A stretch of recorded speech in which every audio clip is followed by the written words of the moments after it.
And we welcome you to this longest of classics, 294 kilometres. I'm Phil Liggett alongside Paul Sherwin as always. And the field now back together after a long breakaway by Francisco Garcia and Marco Di Renzo. They're actually in the lead for 237 kilometres, Paul, but frankly it's now anybody's race again. Certainly is. There was a big crash just before the Capo Berta. This is the real important part of Milan-San Remo, the Capos. This is where the action always takes place, but now you can see for the first time really this afternoon, the Team Telecom have come to the front. They're thinking about getting another victory for their man Eric Zabel, and still in the group, Marco Pantani. Well, I think everybody's a little surprised about that, but you know, it's true. Frankie Andreu often says it. It's an easy race to finish, but it's a hard race to win. Talking about Frankie Andreu, in fact, he was involved in a crash just before the Capo Berta, and he got held up by the race there, and he's a long way behind with Frank Vandenbroek, and Tom Steels was also in that crash, a man looking for a victory there, but Pantani looking very comfortable in this group. He certainly is, gathering in the miles. Well, the breakaway of 40 seconds up, and this group still holding a very fast tempo. The roads are narrow here, and in order to try and make it a little bit harder, the organisation these days have the riders swing away from the coast ever so briefly to go over the cappies that lie around here, and then it's back down. The last one, of course, the Poggio, the crucial test, that will come 3.3 kilometres from the finish, and that, by the way, was introduced into this race back in 1960. One of the most recent additions is the CIPRESSA. That is the hardest climb. That's why these guys are really on the front hammering now, because they want to get there as soon as possible and put their men into an ideal position, because this is the CIPRESSA where the race normally splits apart. Mario Cipollini there, you can see in the red Seiko Cannondale, riding close to the front. He too wants to make sure that he gets over the Capo, because he feels today's his great chance to win Milan-San Remo. Well, it's always great if an Italian can pull off the big one of Milan-San Remo. The eyes of the world watching the first World Cup Classic of the season. Remember, the riders coming here from a rather disjointed Tirreno Adriatico, with all of those riders kicked out of the race, and an excellent victory in Paris-Nice by Frank Vandenbroek. And all of those riders in this race today now as they race down towards the finish in San Remo. 191, Mario Cipollini. Alongside him, 177, another man with a chance of victory, Nicola Minali, if this group can stay clear till we get down to the finish line. Well, big Chippo, 214 there, looks like Uchikov. And number one is the man that won it last year, Eric Zabel, who had a great season too. He finished out with the highest number of wins, depending on which list you look at. Either way, he always wins hands down. He had a great 1997 season. Rolf Riemann there for Casino, a team that really has had an excellent season so far.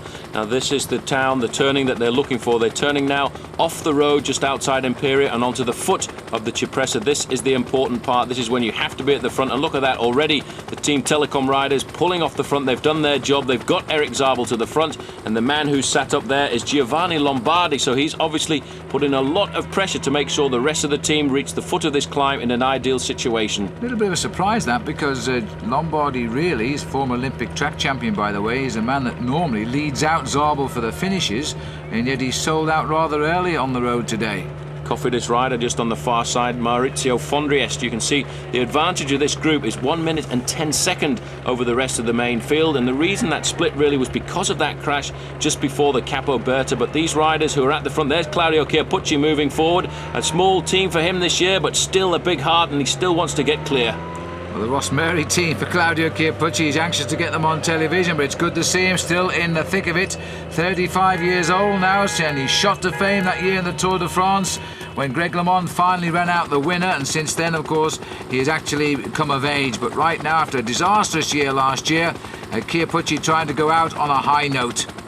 Reaction now coming from the Essex CGA team. That coming through there is Paolo Bettini. He's obviously thinking of Michele Bartoli, wearing number 11 for that team. They don't want Claudio Chiappucci to get clear, and in fact they've picked up the pace quite well. Team Telecom haven't panicked at all. They've left 2 men at the front there setting the tempo. They don't want to accelerate too much in a front group of 15 to 20 men. I'll tell you what, Paul, this is hurting quite a few riders. Cipollini is beginning to slip back through the bunch. I saw that. Chiappucci's got nobody coming up to him here, and he's clearly suffering now. I'm not too sure he's going anywhere at the moment, as the reaction coming from the Essex team. Bartoli, obviously a very good sprinter. Bartoli, the winner of the World Cup last year, looking for a win this year as well. And you can see the reaction now coming for Casino. That looks like Bo Hamburger going across there, and that was a great move. In fact, Bettini's got across to Claudio Chiappucci, so the race is splitting up, but they haven't reached the hardest part of the Cipressa yet. Now, Hamburger's come across there, Nicola Jalabert as well, and a rider from Seiko's got across there, obviously realising that Mario Cipollini is no longer in the hunt. Looking down the line there, there's no sign of Cipollini at all at the moment. But I think that the whole group is coming back around the coattails now, and it was all started, in fact, by little Claudio Chiappucci. But the field is slowly but surely coming back together again. The tempo has gone from the group now, and our motorbike is getting a little bit tricky. This is Paolo Salvadelli on the front for Seiko, but it's all back together. Everybody very nervous at this stage of the game. They don't want to let a group of 4 or 5 riders get clear, but normally as you get closer to the summit of the Cipressa, that's when they put the hammer down, and normally you would see a group of 15 or 30 riders going clear, because the descent off this climb here is very dangerous indeed and quite technical. Well, looking down, it was a big group, but we're looking still about 60-65 riders in this front group here as they start to come up towards the summit of the Cipressa. It is still Bettini who's setting the pace now for the Essex team. Bobby Julich moving up into second place. I wouldn't expect to see him at the front in one of these classics. Obviously thinking of trying to help out his teammate Maurizio Fondres, who seems to have found some kind of form for the classics here, and Salvadelli there dropping into third place. Well, it'd be nice to get a big win for Cofidis, not least for Bobby Julich. If he could pull off the big win in Milan Sanremo, that really would kick him into the new season on a high note. The field, to me, seems to be getting bigger. I'm not too sure whether the riders are still coming back on the rear end of it from the crash that happened, which delayed the bunch. Fortunately, nobody reported injured, all up and running okay.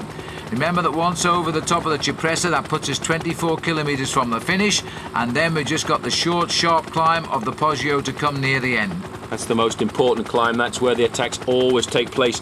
Number 61 there, you can see, is Alberto Elli from the Casino team. They've had an excellent season so far, winning the Tour of the Mediterranean and being omnipresent, really, since the start of the season. Now riders starting to pick up the pace, trying to get clear, trying to cause a split at the front of this group. Now, this is the hardest part of the Cipressa. Going around these corners, you're leaving yourself open to incessant accelerations, and certainly the attack must come quite soon.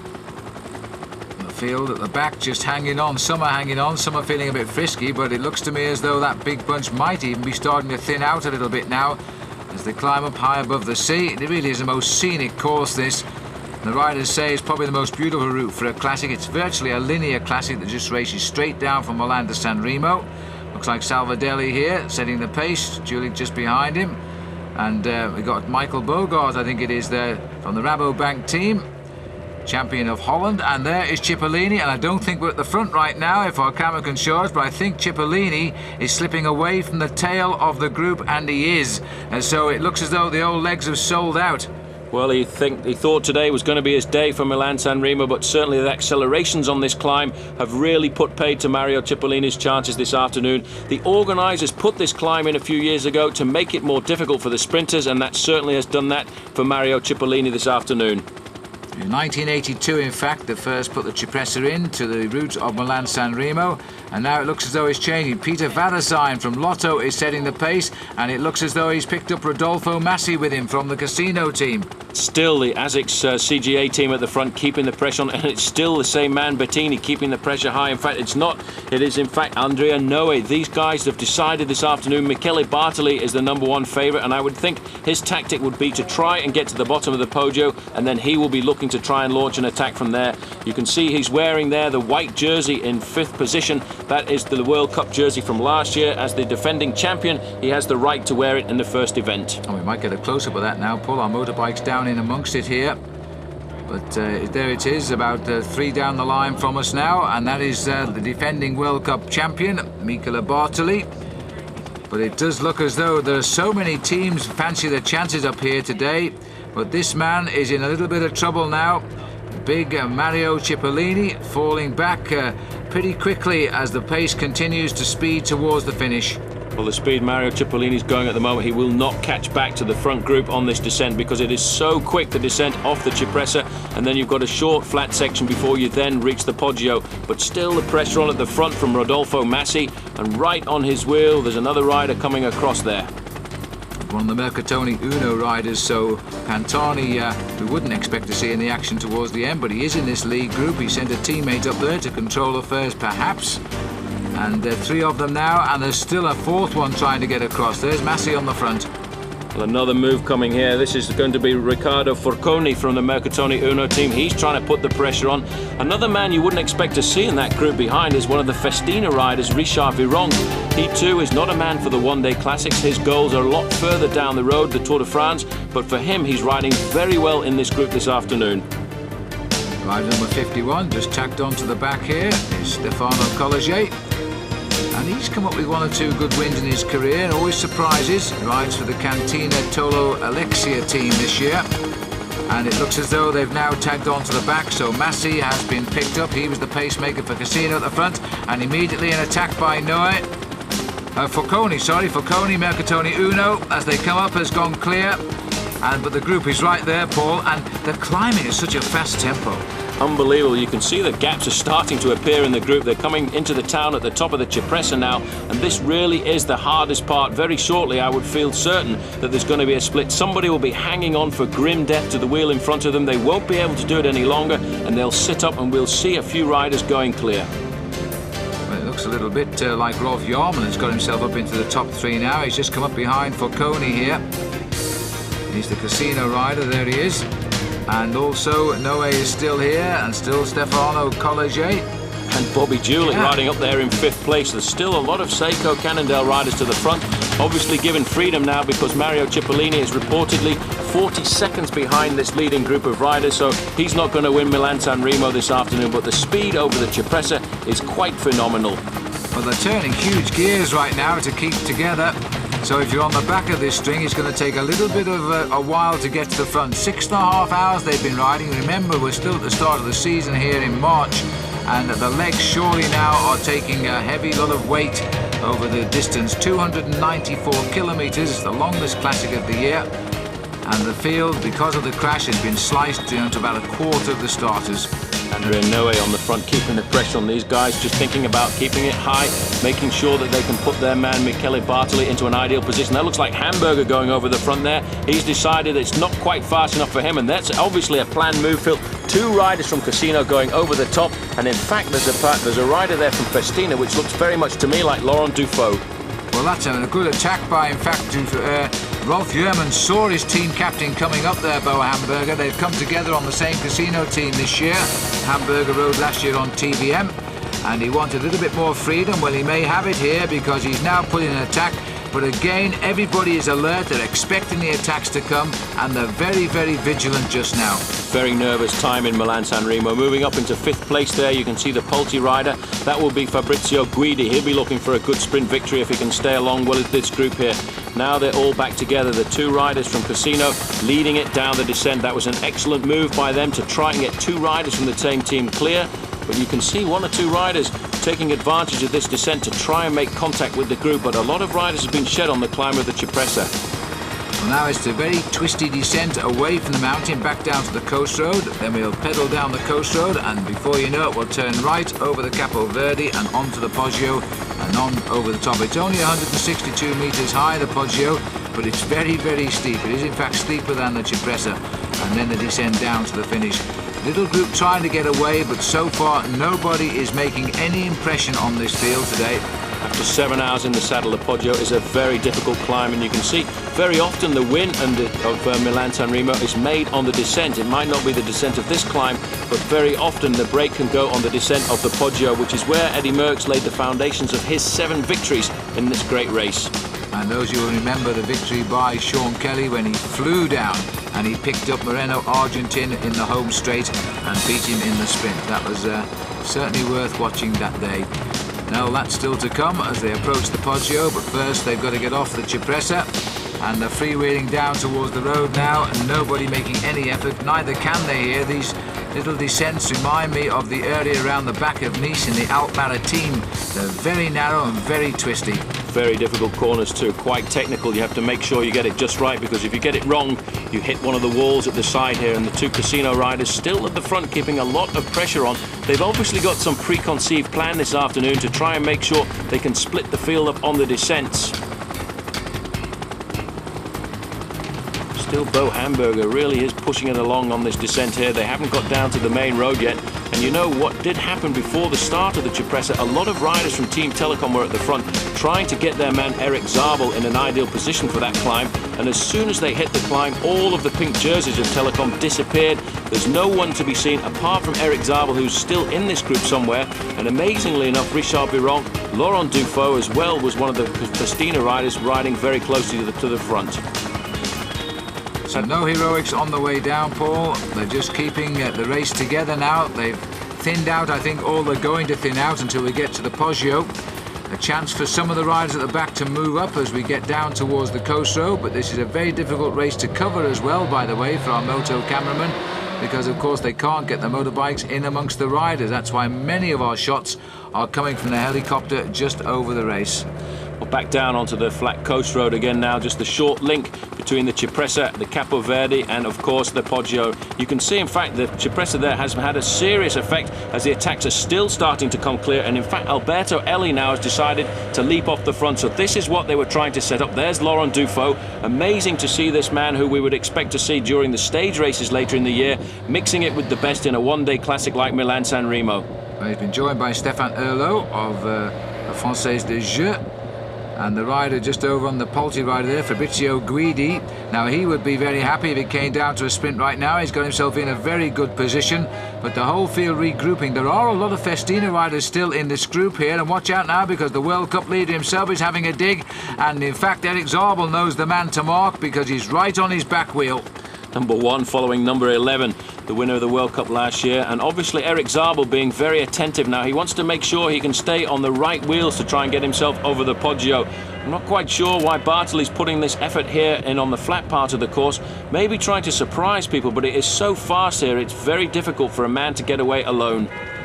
Well, it's good to see that the sprinters are actually paying attention. This is Rolf Jurman again, who's riding at the front, and now Zabel has taken his wheel as well. So Eric Zabel, the winner last year, and by the way, he's done nothing but talk about winning the Milan-San Remo for the second year. He's thought about it all winter. Now, can he do it? He's certainly got himself in the right position, and he's marshalling this race well. He has. He's going to the front. Seems to me as if he's doing too much work for the moment. He doesn't have any teammates left in this group. They did all of the work before the Cipressa, and now he's going to have to chase all of the moves on his own. Well, somebody from Mercatoni Uno has gone up on the outside there, and there is a rider clear, Paul. Somebody's trying to get clear. It looked like a Festina jersey to me. Difficult to see from this angle. In fact, it is a Festina rider. It's Christophe Moreau going clear, and with him, Marco Velo. Now, there's a good name for a man to ride a bicycle. It certainly is. Velo, the French word for bicycle, but it's an Italian who's riding the Bianchi right now. And now it looks as though they feel as though they may be getting a little gap going here now, and it looks as though 3 of them are now trying to get clear. Everybody's trying to get a marge over the main field. Moreau, a very strong rider, feels that this is a good opportunity for him, but they've nailed it back straight away, and the attack's coming thick and fast. The thing is, Phil, because of that crash, there's no team dominant enough to control the main field. Well, it's interesting to see too that Zabel has found the pace getting a little bit hot here and has dropped out of the action just for the moment at least. And the Polti rider going clear there is Rossiano Brassi, as he now tries to go clear as well. Good move by Brassi. He's gone off the front now. He's hoping that there will be a bit of marking starting to come in the riders behind. You can see the reaction coming thick and fast there. Now another Festina rider trying to come across the gap, and it is very fast indeed. You can see the gaps appearing amongst these riders. Well, we're down amongst the infamous greenhouses which abound in this area. And Brassi is the latest rider to attack, but you know, try as they might, very rarely do they escape the field here to win Sanremo, yet there's no shortage of men willing to have a go. In fact, this is Richard Viron trying to come across here. Now, that's strange to see him so close to the front in a race like Milan-Sanremo. Brassi now will have a man to help him try and hold off the main field. Now, this could be an interesting development because this man, Richard Viron, has got pretty good form at the moment. He tried to win the opening race of the year, although he couldn't do it, but he has come to this year in great condition. And now the two riders have a lead of about 12 seconds over the main field. So Richard Virenque, 4 times the winner of the King of the Mountains in the Tour de France, has got himself up to the leader on the road, and the gap is certainly there, so this is an interesting move indeed. Now is still the Poggio to come as he takes to the front, and the main field are going to have to think. Very often, Paul, he's taken full advantage of the constant attacking, and they may just have had that slight moment of respite. Well, that seems to be what's happened there. They've flushed across the road there. Christophe Moreau moving up into second place behind the reaction from the Casino boys. But as I said, there's no team strong enough to completely organise a chase. If there were 4 or 5 riders from Team Telecom, they could go to the front and chase properly. What's happening now is 1s and 2s are trying to get across, and that will give the advantage to the 2 leaders at the front. So constantly riders just sprinting off the pack, and no coordination in the peloton, just for the moment at least. But we've got 2 riders now out in front, Brassi and Richard Virenque.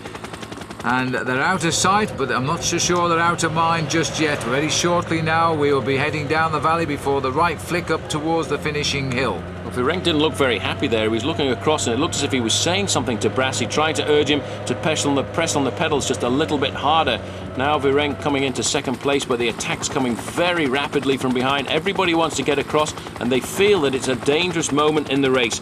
Trying to pick the pace up there, Luca Gelfi, a man who himself has finished 3rd in Milan-Sanremo on a previous occasion. Well, let's have a look from the helicopter. It always looks a long way when you're looking out of the helicopter. Well, it's a fair distance, Paul. It's got to be 15-20 seconds, I would think. Yeah, there's a problem now, though, because you can see there's a radio communication between Brassi and his team manager. I think he's been told not to work, and Richard Virenque not happy at all, and serious discussions going on here. Well, Brassi is not going to carry Virenque to the line, but then, you know, there's no real finisher for Polti in the main field. I expect perhaps Martinello, who's a great sprinter, but he's not going to work, is he? Well, he's worried, I think, about the fact that Richard Virenque is an excellent climber. If the two of them get to the bottom of the Poggio with 15 or 20 seconds advantage, he won't be able to match the accelerations of Virenque on the climber. You can see there, he keeps touching his side. That, in fact, must be the push-to-talk button on his two-way communications back to the team manager, and he's obviously been given the word, don't work with the Frenchman. Well, I'll tell you what, Virenque is not going to be happy with that, and he's moved over here. He wants him to come through. It's now down to 14 seconds. And I don't know what language they're actually conversing in, but certainly Richard Virenque wants him to work, and I think Brassi has either been told or cannot get an answer for him as team manager.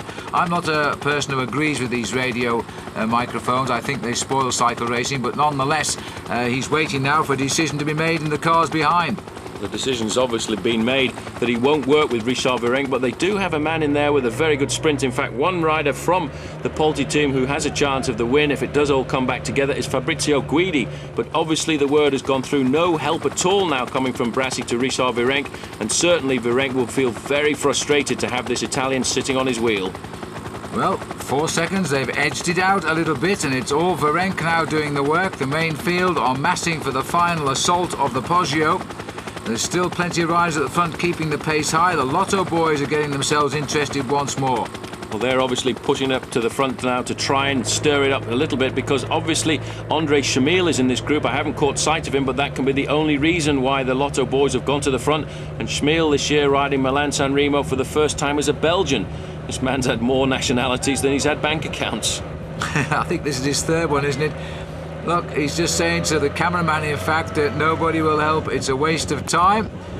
and he's going to keep it going, but is there any point? Because he knows now he's going to get swept up. He's a bit of a colourful rider, is Richard Virenque. I think he wants the bike to use the accelerator on it. He certainly likes to play to the cameras and the television, not happy by the fact that this man in second position is not collaborating to the success of the breakaway. He obviously feels that second place at least is better than finishing in the main group, so why won't the Italian work with him? Well, the reason is because he's got a couple of teammates in the group behind, and still they're not closing down. In a couple of kilometres time, Phil, they'll be turning right onto the Poggio. Now, if they can reach there with 10 or 15 seconds, then that gives Virenque a very good chance at a crack at the victory. Well, it's going to be touch and go, I think, Richard Virenque. He knows they're closing in. It's almost as if he seems to me to be resigned to wait for this main field, judging by the look on his face. This bunch looks to be getting smaller, despite the fact that we haven't gone over a hill since the CIPRESSA, but there's been so much pressure applied at the front of this race that it does still seem to be thinning out. There's the gap. It's still a healthy one. Still hovering around the 18-second mark, and no help at all coming from Brassi sitting there. Virenque still insisting on keeping the pressure on, trying to get to the bottom of the Poggio. These riders all know the final of Milan-San Remo, because when they come down here after Paris-Nice, they always spend an afternoon to come and ride over the final 60 or 80 kilometres of Milan-San Remo to refresh the memory, so they know just exactly how far it is between the Cipressa and the foot of the Poggio. And that's all Virenque can do now, try and keep going. 10 kilometres to go to the finish, and about 3 to the bottom of the Poggio. Well, we're watching an attack now coming from the Lotto riders, and this is FARAZUN again. As the riders try to take much closer order, number 77 there is Bobby Julich, and Julich is having a great Milan-San Remo. There you can see the main field in that group of about 35 riders now. Bobby Julich will be thinking about the performance of his own teammate Maurizio Fondriest. He's already won Milan-San Remo before, and he'd certainly like to give Cofidis a great victory. And still the gap not coming down dramatically, Phil, 12 seconds.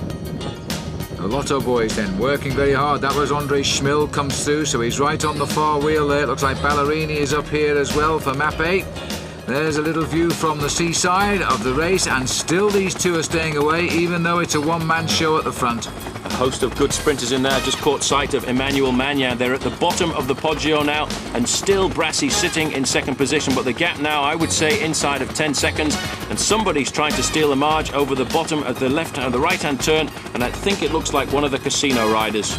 It's a Casino rider, all right. We would have expected Bo Hamburger to make his move here, but this little hill is going to hurt them now as they start the climb. The Lotto boys have been relegated to the back. I don't think Schmil is at the back. I think he's still staying at the front. Well, these two guys have done their job, but look at that, it's still hovering at 15 seconds. So that's remarkable now. Richard Virenque has done all of the work along the flat, and I would expect Rodolfo Massi to try and attack him over the top here. Well, I tell you, if Massi only had given some help to this breakaway, they might well have got a gap that the others would never have seen again. As it is, they're going to hover here like a carrot in front of a donkey. And Brassi hasn't gone through at all. He's obeying his team captain. His sprinter back in the main field is probably Martinello. I'm presuming he's in that group. Otherwise, why isn't Brassi starting to work at all? Well, Virenque on the front here, still riding, and there is an attack behind, and it is one of the Casino riders, and I would think that is Alberto ELLI. He's been omnipresent since the start of the Capos. He's been looking for the move to go clear. In fact, it looks again as if it's Bo Hamburg. Dufo is going across now, so this is a great finish to Milan-San Remo. Men we don't normally see at the front of a race like this. Well, you've got to make it count and make it count good here. You've got to strike hard and make it work.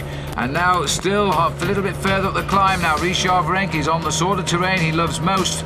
But of course he's come here now after a few kilometres of flat-out effort, and knowing he's hooked up to a gadfly who's not going to do anything at all to assist him. Well, it's amazing to see that Brassi's been sitting there for the last 5 or 6 kilometres, and he still hasn't tried a counter-attack. I would have expected him to try a move, at least at this stage of the game, just to see just how strong Richard Virenque is. Virenque now moving to the front of his saddle, obviously starting to hurt. After 290 kilometres in the saddle, it really is difficult then to change your effort. Here's the main field behind, a big splinter group coming off the front. There's a yellow jersey there, that's obviously Laurent Jalabert from France. He has nailed it back. Obviously you can see the rivalry between the French riders. Jalabert didn't want Virenque to win this afternoon. Well, it looks like they're not going to now because they've been caught, and the group has rejoined them here, led by Seiko and La Française des Jeux. The rider there picking them up is Salvadelli. He's had a good race today, Salvadelli. Manuel Magnin of France in the white jersey from the Française des Jeux, also moving forward, a very good sprinter there. He too has got a great chance if it comes down to the big sprint. There's Andre Schmil in 4th position. He's a man for the classics, isn't he? Single-day classics, and a real chance here now of a big victory, winner of Paris-Roubaix. Big long line now. They've pulled back Richard Virenque. Everybody's back in the fold. A lot of work being done by Salvadelli. He hasn't got anybody to work for, really, because Mario Cipollini is a long way behind. He's going around this corner. These corners on the Cipressa are taken at such speed. In fact, Salvadelli nearly went into somebody's backyard there. Well, the motorbike's a little bit at fault. They're hovering just that bit too close now because they can't get round those corners as fast as the riders. They hairpin their way up to the summit. Somebody's bottle went winging off into the crowd there. Salvadelli keeps the pace going nicely. And the Française des Jeux rider is Emmanuel Magnin. He's riding in 2nd place. There's still a big group if he comes round. Here's that situation again here. Salvadelli comes round. He loses his line, I think, because of the motorbike. And yes, you're right, Paul, he very nearly did go in for a cup of tea. And in fact, second man round the corner there was Richard Virenque, and he had a pretty close call with that wall as well. But Salvadelli now still in 1st position, Magnin in 2nd, Andre Schmil in 3rd, and moving up into 4th position. That looks very much like one of the riders from Balan. The Balan rider, we'll just get his number there. In fact, it's Gabriel Colombio, former winner of this event, and he's got himself right up there now. In fact, he's the last Italian to win it, I think. Then came Zabel, and Zabel in here too. He was very prominent earlier, and now I haven't seen him for a while, and really around now he should be starting to push his nose up to the front, I would have thought. Well, the strongest team represented in this group here is obviously Casino. You can see 3 riders from Casino there. Bo Hamburger, Alberto Elli, and wearing number 65, Rolf Jerman. So these guys have got a good chance to try and do something. This is Jalabert now going. Well, this is a hard attack. Now, that is a serious kick by, and he said Nicolas Jalabert, Laurent Jalabert from the Once team. He's got Colombo trying to hook up to his wheel here. And now there's one of the Casino riders trying to get across. We expected that. They had 3 of them up there. It's either Elli or Hamburger, I think. And now it looks like the style of Hamburger. He's got up into 3rd place, but all over. They're right on him. They certainly are. Everyone was expecting the attack to come from Laurent Jalabert. There's one point on the course where the attack nearly always goes. It's about 1.5 kilometres from the summit. That's where Maurizio Fondries launched his successful attack a couple of years ago, and that's when a man with a big, strong engine can launch a good attack. And this is when I think Alberto Ellis decided to go over the top.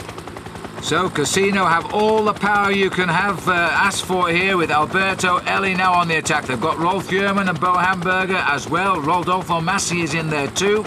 So Casino have 4 men they can shoot with here. So now they're trying with Elli, and he's got a gap. Well, he's gone just at the right time, and you can see nobody wants to chase now. This looks like Zanini coming through here for Mapei. He's got a teammate in there, Ballerini, in 2nd position, Andre Schmil. Now Zanini is forcing the pace, but you know, they've just been hit at the right time by Alberto Elli. All he has to do is get over the summit with about 10 seconds advantage. The sign there indicating 5 kilometres left to go. And this man, one of the oldest riders in the race, he'll be looking at 34 years of age this year, and very shortly he'll get the left-hand turn at the top, which will take him then down into the town of Sanremo. Well, a sharp left-hand turn follows, and he's made that safely. The riders have regrouped behind him now, so Elli is one against the rest. 288 kilometres are on the way down the Poggio. It's a very tortuous descent. You've got to be careful. There's high walls on both sides, but if you can take risks and get away, then you'll win the biggest classic of them all at the start of the season. Well, you can see there's a split in the group there as well now. Elli is completely committed now. He can only do one thing. That's go down this mountain as fast as possible, take all kinds of risks, not touch the brakes when he can do, keep his pace very high. He'll know this descent. All of these riders know the descent of the Poggio. They've gone down it in training on several occasions. This man has probably raced down it 7 or 8 times, so he'll know just exactly what he has to do. He'll take every risk in the book possible to try and make sure he doesn't lose any of that advantage. Well, it's a good move by Alberto Elli. I think that was the corner where a few years back now Alain Bondu fell off when he had a real chance of winning, and he overcooked the corner and lost his chance, and it went to another Frenchman. That was Marc Gomez, and that was a real sad occasion for Alain Bondu, because if the 2 riders had come into the Via Roma together, there would have been no dispute at all. Bondu was a very good track sprinter. In fact, he's now the manager of Bobby Julich with the Cofidis team. Well, Cofidis have taken a back seat in these last couple of kilometres now. The Casino boys have done well to get a man away. It was clearly their plan. They tried with Hamburger, they tried with German. It seems to have happened with ELLI now. As he starts the descent down, little look over his shoulder there to see what the action is like behind him.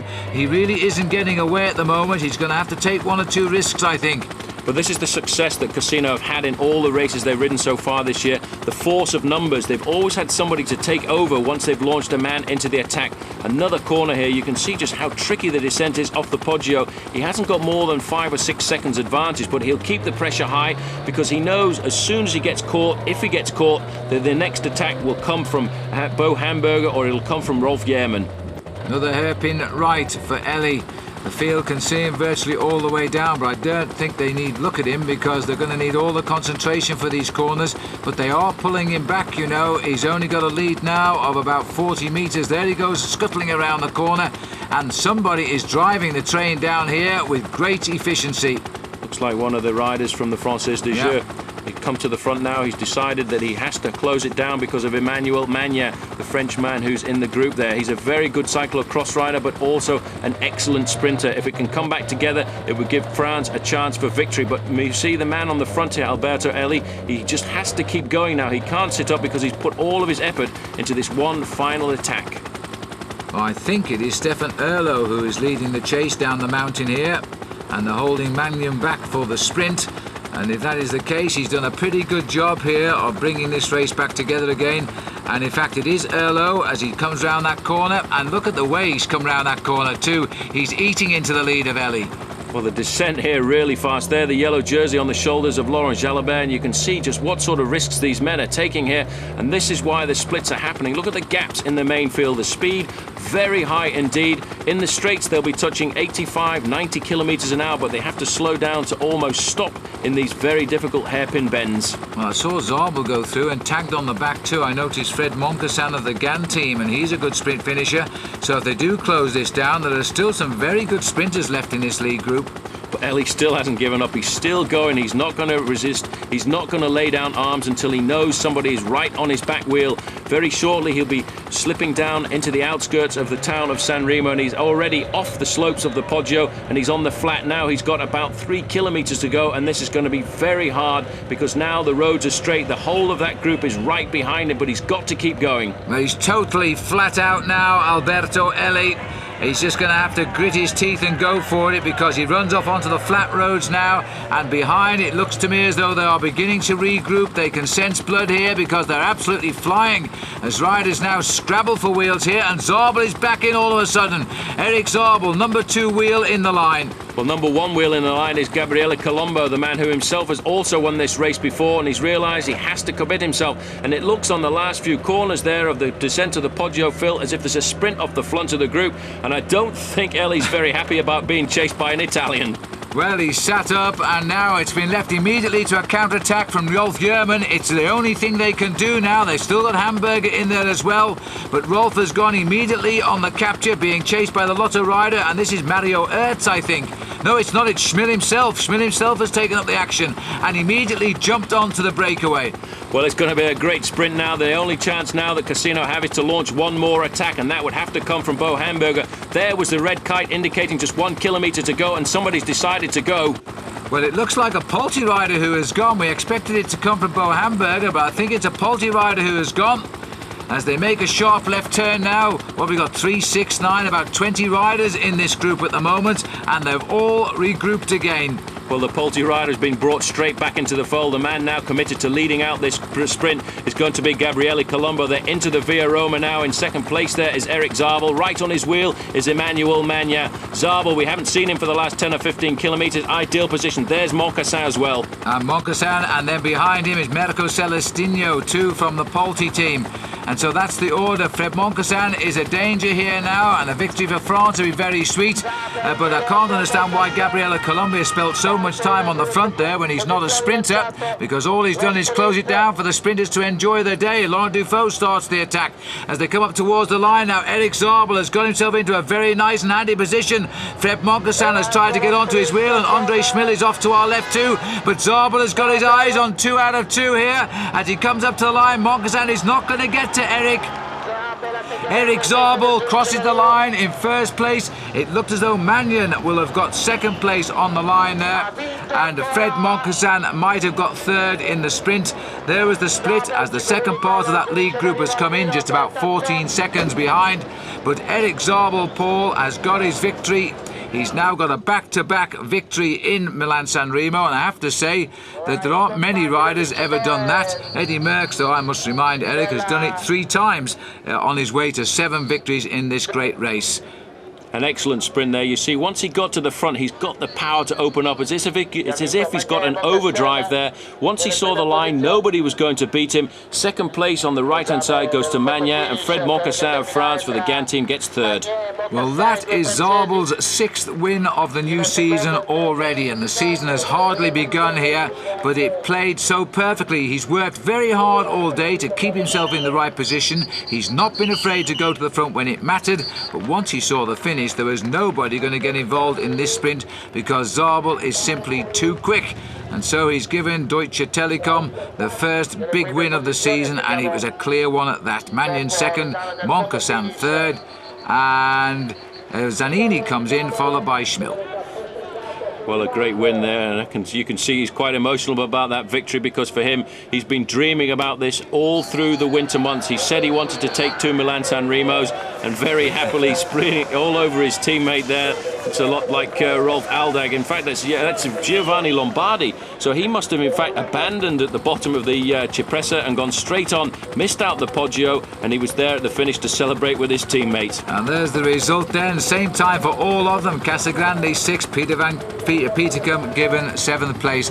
So Milan-San Remo has opened the World Cup season. It's opened our season as well on WCP, and I hope that you enjoy the season as it unfolds. But for San Remo right now, we will say goodbye.